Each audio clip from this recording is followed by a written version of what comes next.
Cara, mas assim, como é que começou para você? Você está desde o início, não é? Desde que era, vou falar do que eu sei, assim, do Sim, que eu sim. lembro, um movimento evangelístico, um movimento com os universitários, e tal. Você está desde o início ou você entrou depois? É mais ou menos, porque o One começou como One Mackenzie há uns 10, 11 anos atrás. Tá. Na verdade, vai fazer 11 anos. E Era um junto com o movimento... Dizascope, a gente vai fazer 12. Isso, É. é. E começou com o Ale, o Canta e a Bru ali, assim. Era bem o início em São Paulo. E junto com isso já acontecia algo no Rio.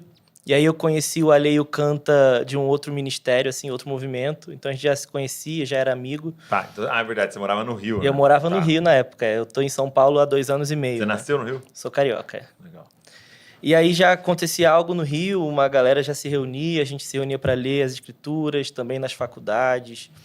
Na época era PUC ou FRJ, amigos em comum, a gente se reunia para ler a Bíblia, para orar junto, foi tomando uma proporção até que a gente se juntou muito com o Ale e o Canta na época e foi muito orgânico, assim, não foi nada que a gente sentou e falou assim, cara, vamos fazer o ano Rio de Janeiro. Foi acontecendo. A gente foi eu lembro que foi num retiro, a gente pegou um ônibus, foram 46 jovens na época. É mesmo. E tudo universitário ali. A maioria universitário, maioria da PUC e o FRJ. E eu lembro que foram 46 pessoas, a gente foi pro primeiro Retiro One. E aí, depois do Retiro, a gente voltando, a gente falou assim, cara, a gente compartilha tanto do mesmo DNA, do mesmo sentimento. E aí, o Alê sempre ia pro Rio, canta, e acabou se tornando a mesma coisa, assim. Então, assim, o One Mackenzie começou em São Paulo, só que nessa transição a gente chamava de One Ministry na época, né? Ministério One mesmo. Na época que tiveram os primeiros CDzinhos do One, aquele Obsessão Laranja, né? A galera manda muita Então, mensagem. foi quando a gente descobriu. A Val começou a fuçar no YouTube e achou uns meninos. Até eu lembro, assim, que era sentado meio que numas varandas, assim, Sim, sentado tocando e cantando e tal. E a Val falou assim, cara, olha isso aqui, cara. E ela falava assim, tem alguma parada nisso aqui, né, tal. E aí as músicas tinha uns que era só áudio, né? Sim, Não esse era da só áudio, varanda né? que a Val... Tinha uns devocional também. Isso, Eu acho que esse da varanda é o Poder da Ressurreição, que aí já é 2016, por ali já, né? Entendi. Então, Esse da opção era só áudio, né? Só áudio, É verdade.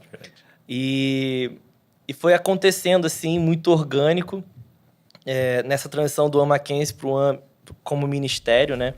Isso a gente já se reunia para ir nas praças em São Paulo, o Alê e o Canta iam ali na Roosevelt, né, perto da Maria Antônia ali, porque o Alê morou na Maria Antônia, fez Mackenzie, então eles iam muito na Roosevelt, uma praça que a gente vai até hoje lá em São Paulo.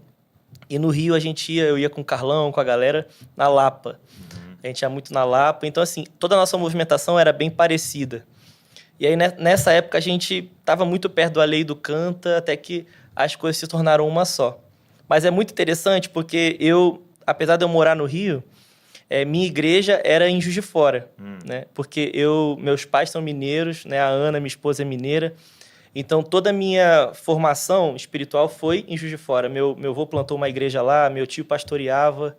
Então, eu cresci nessa igreja. Tá. E quando que... Aí, nessa época, você começou com o Ministério One. Isso. Né? Em que ano que a igreja One é plantada?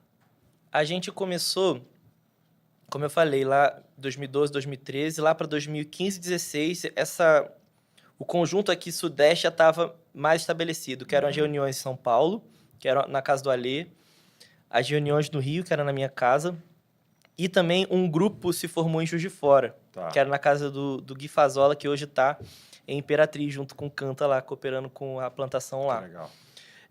E na época a gente tinha... Qual que era o nosso intuito, né? A gente vai reunir os jovens da cidade, a gente vai ler as escrituras junto, a gente vai evangelizar junto, a gente vai...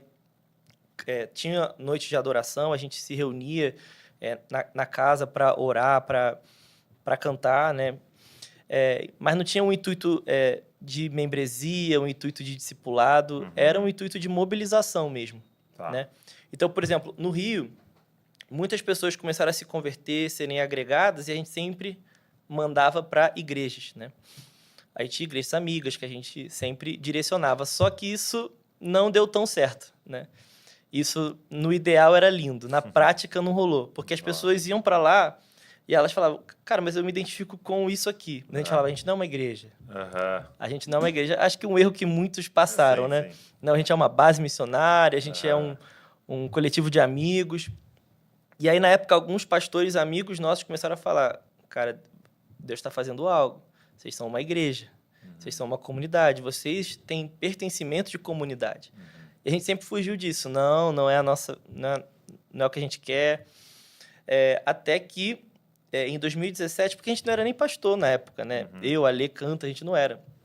Até que em 2017, pastores amigos nos reconheceram nesse lugar, né? A gente foi reconhecido como pastores e, de fato, a gente migrou dessa base para igreja, né? Então, 2017, se eu não me engano, foi novembro de 2017 que a gente formalizou, né? A gente mudou tudo, mudou a identidade, agora é Igreja One. Sim. Então vai fazer, em novembro vocês fazem quantos anos? 6 anos, né? 6 anos. Como igreja formal, assim. Que legal. Óbvio que mudou tudo, né?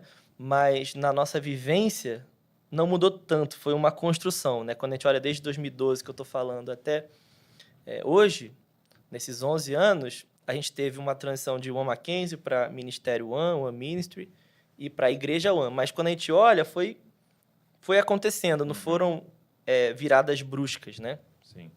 E aí você lá estava com uma igreja caseira.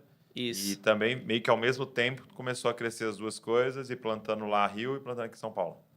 Isso, o Ale e o Canta na época em São Paulo, eu e o Carlão no Rio. E aí, nessa transição, o Ale foi para São Paulo, para o Rio, né?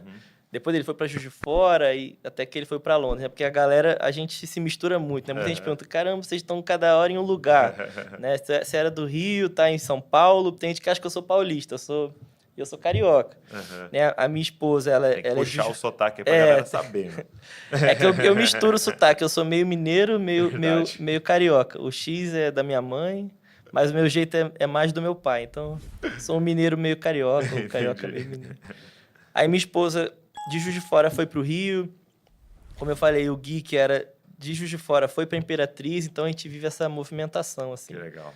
A gente pode contar umas 30, 40 pessoas saíram de um contexto para outro, assim. A galera do Rio, da Igreja do Rio, foi para São Paulo, foi para Juiz de Fora. Uau. Por exemplo, os pastores hoje de Juiz de Fora, eles são cariocas, né? O Anderson e a Nath.